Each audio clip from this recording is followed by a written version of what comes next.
Bihar board का जो अक्टूबर वाला मासिक परीक्षा चल रहा है आपके क्लास 10th के परीक्षार्थियों का, तो अब आपका अंतिम दिन आपका मैथ और अंग्रेजी का पेपर होगा। दो ही विषय का पेपर शेष है। तो चलिए यहाँ पे मैथ का अक्टूबर वाले मासिक परीक्षा का ओरिजिनल क्वेश्चन पेपर है।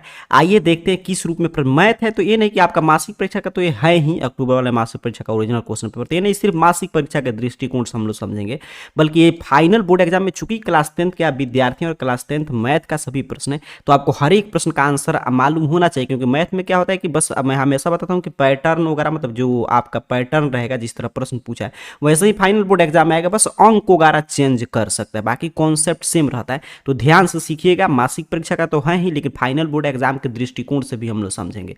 तो क्लास 10th का देख लीजिए, अक्टूबर वाले मासिक परीक्षा का इसी प्रश्न पत्र से एग्जाम होगा। 50 मार्क्स का ये भी एग्जाम है और 1 घंटा 30 मिनट प्रश्न आपको सॉल्व करने के लिए दिया जाएगा। 110 विषय कोड है। चलिए आगे बढ़ते हैं, सीधे चलते हैं प्रश्न पे। आगे इंस्ट्रक्शन वगैरह है कि सेक्शन ए में ऑब्जेक्टिव टाइप प्रश्न 1 से 30 तक, और जिसमें से 25 प्रश्न का जवाब देना। हम लोग पूरा 30 में 30 की चर्चा करेंगे। काफी शानदार शानदार प्रश्न सेट किया गया। यहाँ से मैट्रिक बोर्ड एग्जाम में भी प्रश्न मिलेंगे, ध्यान से समझिएगा। पहला प्रश्न देखिए आपसे क्या पूछा है, निम्नलिखित में से कौन परिमेय संख्या है। बहुआ टाइप प्रश्न है, सही विद्यार्थी आंसर देंगे कौन परिमेय संख्या है। तो कहेगा सर ये तो पूरा पूरा रूप नहीं निकलेगा, तो ये नहीं होगा, ये भी नहीं निकलेगा, बट यहीं पे देखिए 4 तो इसका निकल जाएगा 2, तो ऑप्शन सी सही उत्तर हो जाएगा। आंसर कभी भी क्लास को देखिए सीखते चलिएगा, और इस तरह आपको सीख कर जाना है कि ये नहीं कि अक्टूबर वाले मासिक परीक्षा में आप जा रहे हैं कल पेपर देने तो इसको देख कर लिखे, बल्कि मैं इतना आसानी से आपको सिखा रहा हूँ कि आप वहां पर जाकर खुद से सॉल्व कीजिएगा। द्विघात समीकरण इतना के हल बताइए, ठीक है। तो ये द्विघात समीकरण है, हल कैसे निकालेंगे, तो 10 को ऐसे तोड़ दीजिए, 2 से तोड़ देंगे 5, तो इसको हम लिख सकते हैं ऐसे। ध्यान से यहाँ पे देखिए, एक्स स्क्वायर और माइनस यहाँ पे 5 है, तो यहीं पे मैं लिख दे रहा हूँ। तो यहाँ पे माइनस में लिख सकता हूँ इसको 2x, यहाँ पे प्लस में और माइनस 5x, तो ये हो जाएगा 3 अपना, और गुना करेंगे तो 5 दूनी 10 और माइनस 10 बराबर 0। अब तो बन गया। आप जल्दी से बताइए क्या आंसर आ रहा है। तो x प्लस 2 आप यहाँ पे कॉमन ले लेंगे, माइनस 5 कॉमन ले लेंगे तो x प्लस 2 हो जाएगा। अर्थात कि एक अंदर वाला, एक मतलब कि बाहर वाला, एक भीतर वाला हम लोग लेते हैं, तो आपको दिखाई दे दिया x बराबर क्या आ गया, -2 और 5। कहाँ पे दिया है, ऑप्शन बी पे, तो ऑप्शन बी सही उत्तर है। ठीक है, चलिए आगे बढ़ते हैं। अगला प्रश्न देखेंगे, तीसरा नंबर।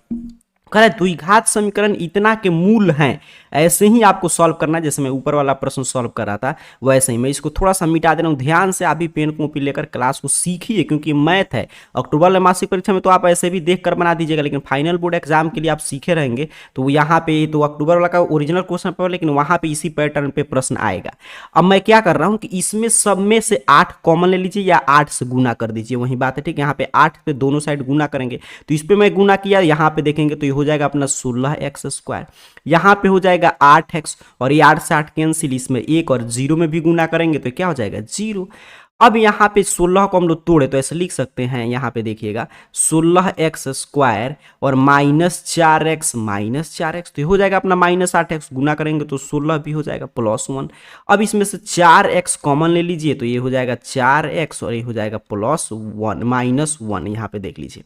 और -1 कॉमन लेंगे तो ये भी कितना हो जाएगा, तो 4x और +-1 कर देगा। एक बाहर वाला भीतर वाला लीजिए, दोनों बराबर ही आ रहा है, देख लीजिए दोनों में 4x -1 आ रहा है, तो x बराबर क्या हो जाएगा 1/4 और 1/4। कहाँ पे दिया है, ऑप्शन डी पे। कितना आसान आसान प्रश्न पूछा है।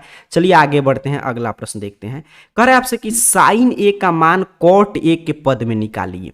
तो sin a को cot में बदलेंगे तो sin a बराबर आप लिख सकते हैं 1/cosec ए, बिल्कुल सही लिख सकते हैं। साइन का उल्टा क्या होता है, कौसेक होता है।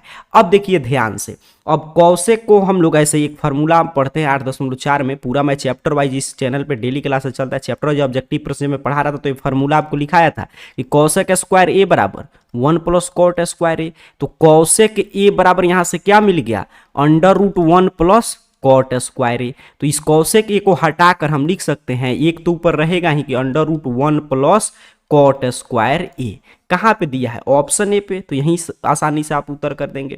अब देखिए जो विद्यार्थी इस चैनल को सब्सक्राइब करके रखे हैं, जो बिहार टॉपर सीरीज चला उसे क्लासेस की हैं, तो समझिए आपके लिए कितना आसान है प्रश्न पत्र। और इसी तरह मैट्रिक बोर्ड एग्जाम तक हम लोग लगातार क्लासेस करेंगे, तो समझिए कि उसमें भी कोई ऐसा प्रश्न नहीं आएगा जो हम लोग पहले से नहीं जानते होंगे। अब ये भी प्रश्न में आपको सिखाया था कि साइन कॉस का पेयर हो, एंगल जोड़ने पे 90 हो, तो आंसर हमेशा 1 होता है, तो ऑप्शन सी सही उत्तर हो जाएगा। छठा नंबर प्रश्न देखिएगा, कह रहा है कि इसका मान बताइए। तो इसी फार्मूला पे बेस्ड टेस्ट है जो यहाँ पे मैंने लिखा, 7 आप कॉमन ले लेंगे तो यहाँ पे हो जाएगा कॉसेक स्क्वायर ए माइनस कॉट स्क्वायर ए। ध्यान से बारीकी से सीखिएगा, 7 और इसका मान कितना होगा, ये प्लस था, इधर अगर माइनस हो गया तो इसका मान कहिएगा सर 1 होगा, तो 7 एकम में 7, ऑप्शन सी सही उत्तर है। अब 7वां नंबर प्रश्न देखिएगा, थोड़ा सा मैं इसको मिटाते चल रहा हूं क्योंकि इसी प्रश्न पत्र पे पूरा सॉल्व करना है।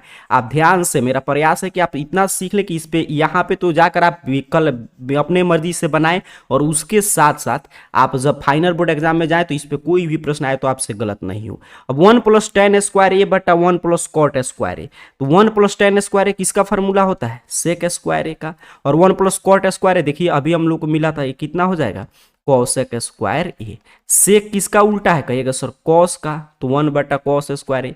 अच्छा इसको मैं ऊपर भेज दे रहा हूं, तो कॉसेक स्क्वायर ए किसका उल्टा है, तो साइन स्क्वायर ए का, तो ये नीचे बाटा में 1 हो जाएगा क्योंकि गुना में था तो इधर भाग में था तो ऊपर चलकर जाकर गुना में हो गया। अब यहाँ पे देखिए साइन स्क्वायर ए ऊपर बचा, नीचे कितना बचा, तो कॉस स्क्वायर ए बचा, तो ये साइन स्क्वायर ए बटा कॉस स्क्वायर ए बराबर कितना होता है, सेक साइन बटा कॉस कितना होता है, तो tan होता है, तो tan स्क्वायर ए। ठीक है, दोनों का स्क्वायर है तो आप समझ रहे हैं ना, ये साइन थीटा बटा कॉस थीटा बराबर क्या होता है, tan थीटा होता है। सारा फार्मूला मैं आपको लिखा चुका हूं, तो ऑप्शन सी सही उत्तर हो जाएगा। आगे बढ़ते हैं, अगला प्रश्न देखते हैं 8 नंबर।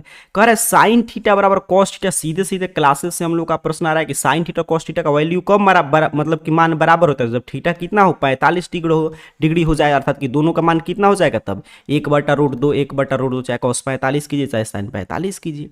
चलिए आगे बढ़ते हैं, अगला प्रश्न पूछ रहा है आपसे कि निम्नलिखित में से किसका मान इकाई के बराबर नहीं है, मतलब किसका मान जो है 1 के बराबर नहीं है। तो sine theta into cosec theta क्या होता है, 1, क्योंकि साइन जो है कॉसेक का उल्टा है तो 1 बटा कॉसेक करेंगे, कट कर 1 हो जाएगा, तो ये भी 1 बराबर। ये पूछा कौन नहीं है, कॉसेक सेक, तो ये दोनों एक दूसरे के रेसिप्रोकल है तो ये भी 1 हो जाएंगे। टैन कॉट भी 1 हो, लेकिन sine theta into cos theta 1 होता है, नहीं होता है, याद रखेंगे, तो ऑप्शन डी सही उत्तर हो जाएगा। 10 नंबर प्रश्न है, काफी शानदार प्रश्न है, 10 नंबर ध्यान से समझिएगा। कह रहा है कि किसी वृत्त के व्यास के एक छोरा तथा केंद्र का निर्देशांक कितना है, तो व्यास के दूसरे छोर। अब देखिए निर्देशांक ज्यामिति से पूरा मैं आपको चैप्टर वाइज ऑब्जेक्टिव प्रश्न में सब सिखा चुका हूं। यहां पे एक वृत्त है, यहां पे इसका मान लीजिए व्यास है, एक केंद्र है, कह रहा है केंद्र का निर्देशांक दिया है 2 - 3। अच्छा मान लीजिए ए है बी है, ए का निर्देशांक एक छोरा का दिया है आपको 1 4। अच्छा बी का पूछ रहा है तो मान ले रहा है बी का XY। अब देखिए जो व्यास का एक केंद्र होता है मध्य बिंदु होता है, क्योंकि इधर भी त्रिज्या हो जाएगा इधर भी त्रिज्या हो जाएगा। अब मध्य बिंदु का नियामक याद कीजिए, क्या हम लोग पढ़े थे, तो x1 + x2 बटा में 2, तब ए आएगा, ये मध्य बिंदु हो गया मिड पॉइंट। तो ये 2 कैसे लिखा था सर, ये 2 तो कहिएगा सर ये था हमारा x1, तो x1 और x2 निकालना है तो x2, और इसको जोड़कर 2 से भाग दिया तो इसको कितना मिला था 2।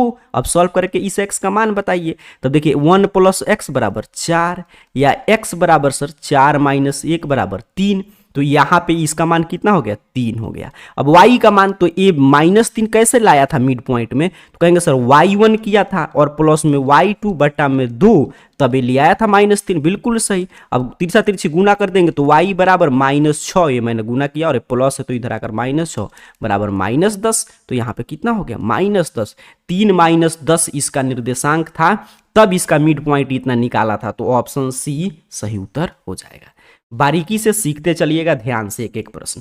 चलिए आगे बढ़ जाते हैं, अगला प्रश्न देखेंगे 11 नंबर। कह रहा है बिंदु इतना के मिलाने वाली रेखाखंड को आंतरिक रूप से इतना के अनुपात में विभक्त करने वाला, मतलब ये जो है ये भी आपका M1 वाला जो फार्मूला हम लोग पढ़े थे M1x2 वाला, उसी पे है। ठीक है, ध्यान से देखिए, इसलिए मैं बोलता हूं कि बिहार टॉपर सीरीज का जो इस चैनल पे क्लासेज चल रहा है, चैनल पर जो भी क्लासेज मिलेगा उसके साथ साथ एग्जाम तक, अब फिर जब आपका मंथली एग्जाम बीत जा रहा है तो फिर हम लोग क्लासेज कंटिन्यू रखेंगे, तो आप ध्यान से हर एक क्लास कीजिएगा। देखिएगा फाइनल बोर्ड एग्जाम में भी कितना, देखिए इतना कम हम लोग पढ़े फिर भी कोई ऐसा प्रश्न है जो हम लोग नहीं सीखे थे पहले। अब यही देखिए सीधे सीधे मैं फार्मूला पे मान बैठा रहा हूँ, तो M1 क्या होता है, ए होता है, M2 ए होता है, ए x1 है, ए आपका x2 है, y1 है, y2 है। तो फार्मूला क्या कहता है M1x2। ठीक है, तो M1 हमारा कितना है 2 है, x2 कितना है 4 है। अच्छा प्लस में कहता है M2x1, तो x1 कितना है, यहाँ पे ध्यान से देखें तो -1 है, बिल्कुल सही, और बटा में 2 + 3, बस मान बैठा कर गुना भाग करना था। फिर आगे फार्मूला कहता है M1 y2, ठीक है। तो y2 अपना कितना है देखिए ध्यान से, तो -3 है, बिल्कुल सही। अच्छा, प्लस में m2y1 7 है और नीचे तो यही रहेगा 2 + 3। अब इसको मैं यहीं पे कैलकुलेशन कर ले रहा हूँ, तो 4 दूनी 8 और 3, 8 में से 3 जाएगा 5 और यहाँ पे 2 3 5। अच्छा, यहाँ पे देखिएगा तो -6 और यहाँ पे -6 हो जाएगा और ये हो जाएगा 21, तो घटा लेंगे तो 15/3 बराबर कितना हो गया आपका, 5 से 1 कैंसिल और यहाँ पे 3, 1 और 3, इतना ही जगह हमें बनाना है। इसी वजह से यहाँ पे ऑप्शन ए सही उत्तर हो जाएगा। सभी फार्मूला बेस्ड प्रश्न पूछा गया, लेकिन प्रश्न काफी शानदार है आपका अक्टूबर वाले मासिक परीक्षा का। तो 11 का क्या हो जाएगा, ऑप्शन ए। आगे बढ़े, अगला प्रश्न देखते हैं। कह रहा है पाइथागोरस ट्रिपलेट कौन कौन नहीं है, मतलब कौन पाइथागोरस त्रिक नहीं है। तो यहाँ पे देखिए 2 3 4 पाइथागोरस मतलब समकोण त्रिभुज का भुजा हो सकता है, नहीं हो सकता, क्योंकि 2 का स्क्वायर करेंगे 4, 3 का स्क्वायर करेंगे 9, 9 4 आपका हो जाएगा 13, 13 का रूट निकलेगा नहीं, तो यही नहीं है, तो ऑप्शन है। बाकी ये भी है 2 3 5, 3 4 5 होता ही है, क्योंकि इसका स्क्वायर करके जोड़ेंगे, वर्गमूल निकाल देंगे तो इतना आ जाएगा, फिर इसका स्क्वायर करके जोड़कर वर्गमूल निकालेगा इतना आएगा, इसका स्क्वायर करके जोड़कर वर्गमूल निकालेंगे इतना आ जाएगा, बट इसी में नहीं आएगा, तो ऑप्शन ए सही उत्तर है। चलिए 13 नंबर प्रश्न का आप लोग भी उत्तर दीजिएगा जल्दी से, क्या होगा सही उत्तर। पूछा है प्रश्न कि एक समकोण त्रिभुज में लंब आधार तथा कर्ण PBH है, तो h स्क्वायर बराबर लंब का स्क्वायर प्लस आधार का स्क्वायर। अच्छा, अगला प्रश्न देखिए 14 नंबर, कह रहा है कि समकोण त्रिभुज का क्षेत्रफल होता है, तो समकोण त्रिभुज का क्षेत्रफल का फॉर्मूला आपसे पूछा जा रहा है, तो 1/2 गुने आधार गुने ऊंचाई, तो ऑप्शन बी सही उत्तर याद रखना है। देखिए कितना फार्मूला से प्रश्न आ रहा है। आगे बढ़ते हैं, अगला प्रश्न देखते हैं। कह रहा है अगला प्रश्न आपसे कि यदि किसी समकोण त्रिभुज का कर्ण तथा आधार क्रम से इतना है तो लंब की लंबाई, मतलब यहाँ पे देखिए ये समकोण त्रिभुज है, कर इसका कर्ण 29 है, ठीक है, ये 90 डिग्री है। अच्छा, और यहाँ पे कर इसका आधार 20 है, तो ये बताइए, तो P बराबर क्या होगा, कहेगा सर √h स्क्वायर, h मतलब 29 का स्क्वायर और -20 का स्क्वायर कर दीजिए, बिल्कुल सही। अब आप लोग भी गुना भाग करके बताइए कितना आ रहा है, तो अगर हम लोग 29 का स्क्वायर निकालेंगे तो कितना होता है, 841 न होता है, बिल्कुल 841 हो जाएगा। अब 20 का आप तो जानते हैं 400, घटा देंगे तो सर 441, 441 किसका होता है, 21 का ना होता है, तो ऑप्शन कितना पे दिया है, डी पे, तो ऑप्शन डी सही उत्तर हो जाएगा। देखिए कितना आसान है, बस आगे इसलिए मैं बोलता हूँ मैथ में फार्मूला है, आप सीख लिए कि फार्मूला का किस प्रश्न में किस फार्मूला का यूज होगा, और आगे तो सिर्फ गुना भाग करना है। कह रहा है कि समकोण समद्विबाहु त्रिभुज के आधार की लंबाई इतना है, तो उसका क्षेत्रफल। एक समकोण त्रिभुज है लेकिन ये समद्विबाहु है, तो ये तो कर्ण अपना, ये तो सबसे बड़ी भुजा होगा, तो यही दो भुजा बराबर होगा। तो कह रहा है कि आधार की लंबाई 5√2 है, तो इसका क्षेत्रफल तो ये भी कितना होगा, क्योंकि देखिए यहाँ पे लिखा है कि समद्विबाहु है, तो ये भी कितना है 5√2 है, क्योंकि कर्ण है सबसे बड़ी भुजा हो जाएगा। अब अभी ऊपर हम लोग पढ़े थे कि समकोण त्रिभुज का क्षेत्रफल क्या कहता है, 1/2 गुने आधार गुने ऊंचाई, ठीक है। अब देखिए यहाँ पे कटा दीजिए 2 से, तो √2 में 2 मतलब 2√2 से गुना करेंगे तो 1 2 होगा, कट जाएगा, कितना बचेगा 25, तो इसका क्षेत्रफल कितना हो जाएगा 25 हो जाएगा, ऑप्शन सी सही उत्तर है। कह रहा है आपसे कि दो समरूप त्रिभुज ABC तथा DE का क्षेत्रफल 121 वर्ग सेंटीमीटर तथा 49 वर्ग सेंटीमीटर है, यदि CA बराबर 11 सेमी तो FD की लंबाई। अब देखिए तो हम लोग पढ़े थे कि दो समरूप त्रिभुज के क्षेत्रफल का मतलब कि जो क्षेत्रफल का जो वर्गमूल निकालेंगे वो उसके भुजा के अनुपात के बराबर होता है, तो वहीं इसका वर्गमूल निकाला तो 11, तो इसका वर्गमूल निकाल दीजिए, कितना हो जाएगा 7, ऑप्शन डी सही उत्तर हो जाएगा। आगे बढ़े, अगला प्रश्न यहीं पे है, उसी सेम कॉन्सेप्ट पे। कह कि यदि दो समरूप त्रिभुज की भुजाएं क्रमशः 2:3 के अनुपात में हो तो उनके क्षेत्रफल का अनुपात, तो वहीं जब भुजा का अनुपात दिया रहे क्षेत्रफल का पूछे तो जैसे उसमें वर्गमूल करे थे, क्यों, क्योंकि इसमें क्षेत्रफल दिया था, इसमें भुजा दिया है, क्षेत्रफल पूछ रहा है, तो वर्ग स्क्वायर कर दीजिए, वर्ग कर दीजिए, 2 का 4 और 3 का 9। चलिए आगे बढ़ते हैं, ध्यान से सीखते चलिएगा क्योंकि इसी पे बेस्ट प्रश्न आएगा आपके मैट्रिक बोर्ड एग्जाम में, और अक्टूबर वाला का तो ओरिजिनल क्वेश्चन पेपर है ही। कह रहा है कि ABC तथा DEE दो समरूप त्रिभुज इस प्रकार हैं कि BC का मध्य बिंदु D है, तो इन त्रिभुज के क्षेत्रफल का अनुपात ये भी क्लास में हम लोग सीखे थे, ठीक है। फिर मैं यहाँ पे आपको बता दे रहा हूँ कि देखिए त्रिभुज जो है ABC दोनों समरूप है चूंकि, और त्रिभुज BDE, तो इसका क्षेत्रफल क्या होगा, तो इसके संगत भुजा के, तो इसका हो जाएगा AB, तो इसका क्या लेंगे BD के वर्ग के बराबर होगा। तो चूंकि इसका मध्य बिंदु है तो AB को हम कितना लिख सकते हैं, 2BD लिख सकते हैं, और बटा में BD का होल स्क्वायर, तो BD से BD कैंसिल, कितना बचा 2 दूनी 4, बटा में 1 बराबर 4 अनुपात 1, तो ऑप्शन बी सही उत्तर हो जाएगा। चलिए आगे बढ़ते हैं, अगला प्रश्न देखते हैं। कह रहा है आपसे, ये तो मैं लेटेस्ट पार्ट आपको वृत्त चैप्टर पढ़ा रहा था, उसमें कितना बार ये प्रश्न आपसे पूछा भी था और समझाया भी था कि किसी बाह्य बिंदु से वृत्त पर कितनी स्पर्श रेखा खींची जा सकती है। तो एक वृत्त है और बाहरी बिंदु से मान लीजिए पी है, तो इस पे 2 स्पर्श रेखा खींच सकते हैं, पी और पी भी, और दोनों की लंबाई क्या होगी, समान होगी, तो ऑप्शन बी। चलिए आगे बढ़ते हैं, अगला प्रश्न देखते हैं। अगला प्रश्न आपसे पूछा है कि 2 गोलों के पृष्ठ क्षेत्रफल का अनुपात इतना है, तो इनके आयतन का अनुपात।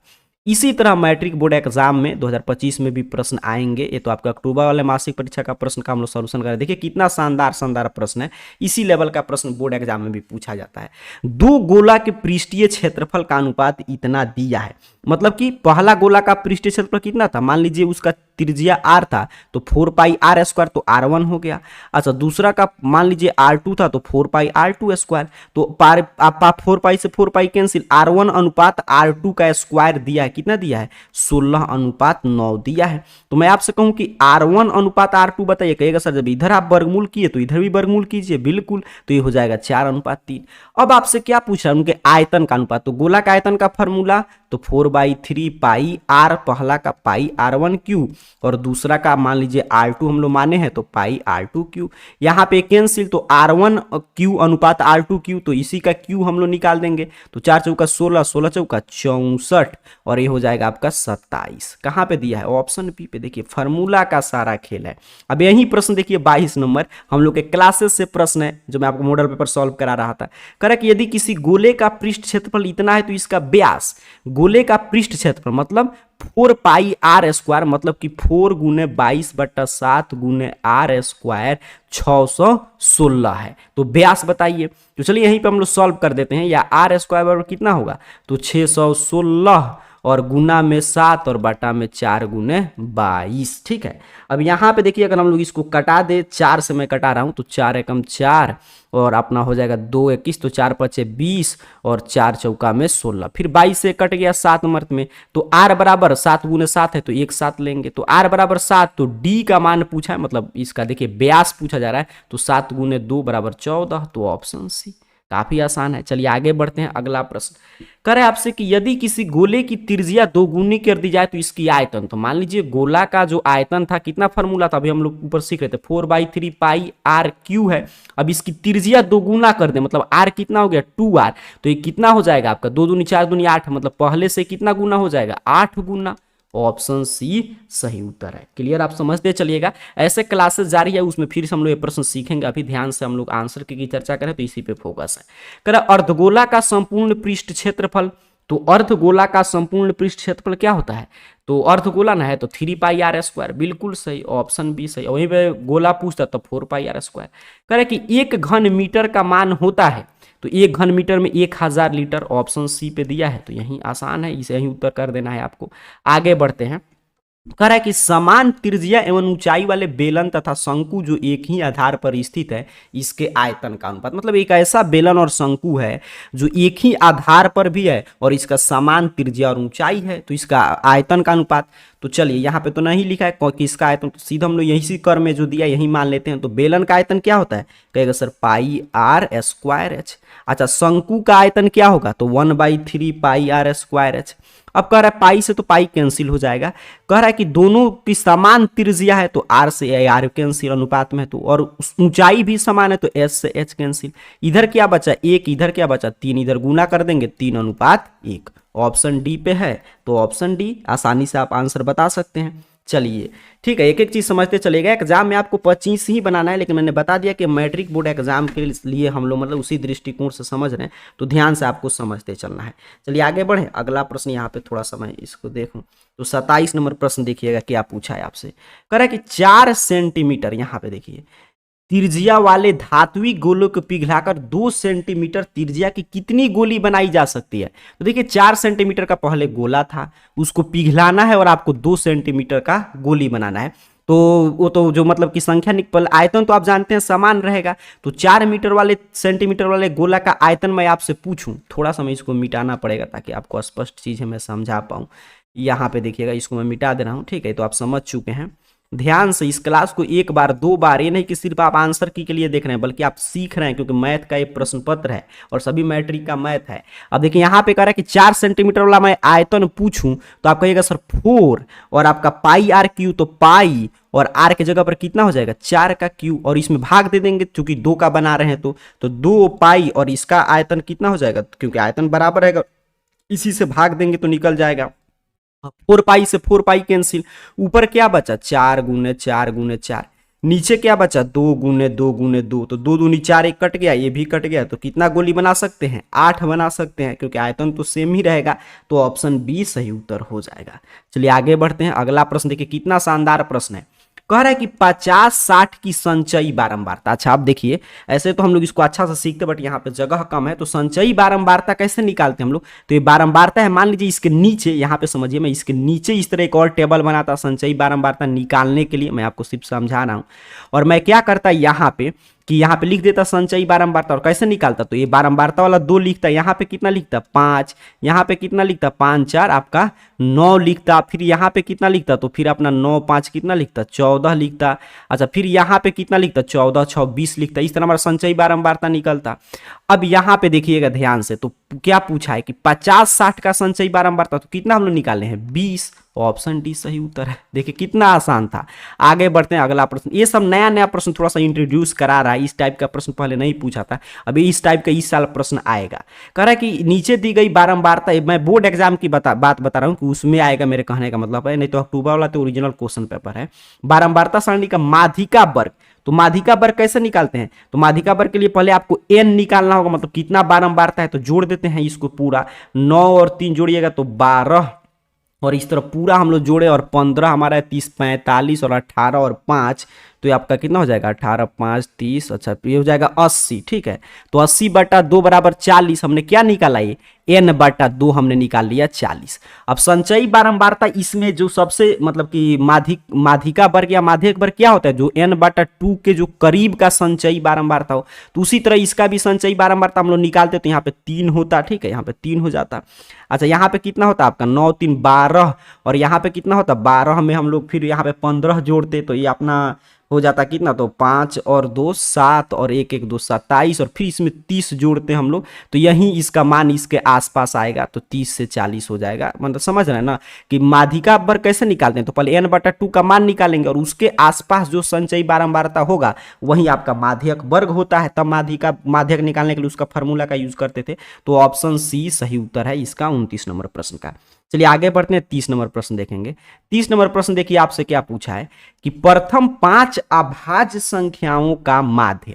तो जब भी अभाज्य संख्या का माध्य पूछे तो समझिए औसत पूछ रहा है, तो प्रथम मतलब कोई भी माध्य पूछे तो माध्य और प्रथम 5 अभाज्य संख्या, तो पहला 2 हो जाएगा, दूसरा 3, तीसरा 5, चौथा 7, और पांचवा 11, और 5 से भाग दे दीजिए जोड़ के। अब जोड़ दीजिए तो 2 3 5 5 10, और अपना 7 17, और 11 17 11 28/5 कटा देंगे, 50 25, और 5 36, 5.6 होगा, तो ऑप्शन डी। अब आगे देखिए सब्जेक्टिव प्रश्न की शुरुआत हो रहा है, तो मैं पूरा 30 में 30 आपको डिटेल में समझाया कि क्या प्रश्न आया और कैसे आप सॉल्व करेंगे। अगर ध्यान से आप देख लेते हैं तो खुद से भी आप प्रश्न पत्र को पूरा सॉल्व कर सकते हैं। हुबहू इसी प्रश्न से अक्टूबर वाले मासिक परीक्षा का आपका एग्जाम होगा। सब्जेक्टिव को भी ऐसे ही डिटेल में समझना चाहते हैं तो नीचे कमेंट बॉक्स में बताइएगा। तब तक मैं बता दे रहा हूँ कहाँ से प्रश्न पत्र, ऑब्जेक्टिव का उत्तर और सब्जेक्टिव का PDF आप डाउनलोड करेंगे। सब्जेक्टिव का आंसर की, मैथ का पूरा सब्जेक्टिव का आंसर की और अंग्रेजी का भी यहीं से आप डाउनलोड कर सकते हैं। इसके लिए सिंपल से आपको अपने मोबाइल फोन का कोई भी ब्राउजर ओपन करना है और गूगल सर्च बॉक्स में आइए, और जैसे मैंने देखिए यहाँ पे टाइप करके सर्च किया, आपके सामने इस तरह AR कैरियर पॉइंट इस चैनल का नाम, उसी तरह आपको सही सही यही स्पेलिंग टाइप करके सर्च करना है। आपके सामने सर्च रिजल्ट आ जाएगा, नीचे की तरफ बढ़िएगा और जहां पे भी आप में AR कैरियर पॉइंट इस तरह .com वेबसाइट शो होगा, सिंपल सा आपको इस वेबसाइट पे क्लिक कर देना है। यहाँ पे क्लिक कर लीजिएगा, arcareerpoint.com ऑफिशियल वेबसाइट आपके सामने कुछ इस तरह ओपन कर देगा। नीचे की तरफ स्क्रॉल डाउन कीजिएगा और आ जाइएगा क्लास 10th कैटेगरी में। ठीक है, यहाँ पे आइएगा क्लास 10th कैटेगरी में, और यहीं पे क्लास 10th कैटेगरी में आपको यहाँ पे मैथ का और अंग्रेजी का देखने को मिलेगा। तो यहाँ से आकर आप सब्जेक्टिव वगैरह का उत्तर से हर एक विषय का आप देखते हैं, वैसे ही इसका भी देख सकते हैं। ठीक है, तो सब्जेक्टिव का पूरा PDF वगैरह तो यहीं पे आपके लिए अपडेट कर दिया गया, तो यहाँ से आकर देख लीजिए। लेकिन अगर आप चाहते हैं कि सब्जेक्टिव में हम लोग डिटेल में पढ़ लें, क्योंकि मैट्रिक का सभी प्रश्न आप सीख लें प्रश्न, तो इसके बारे में नीचे कमेंट बॉक्स में बताइएगा। तो मैट्रिक मैथ का आपका जो अक्टूबर वाला मासिक परीक्षा है का प्रश्न पत्र था किस रूप में आया आपने देखा। ऑब्जेक्टिव मैंने पूरा सोल्यूशन कराया, सब्जेक्टिव का आंसर की का पीडीएफ arcareerpoint.com वेबसाइट के क्लास 10th का टेक्निक से आकर डाउनलोड कर लीजिए। आप सभी को बहुत बहुत धन्यवाद।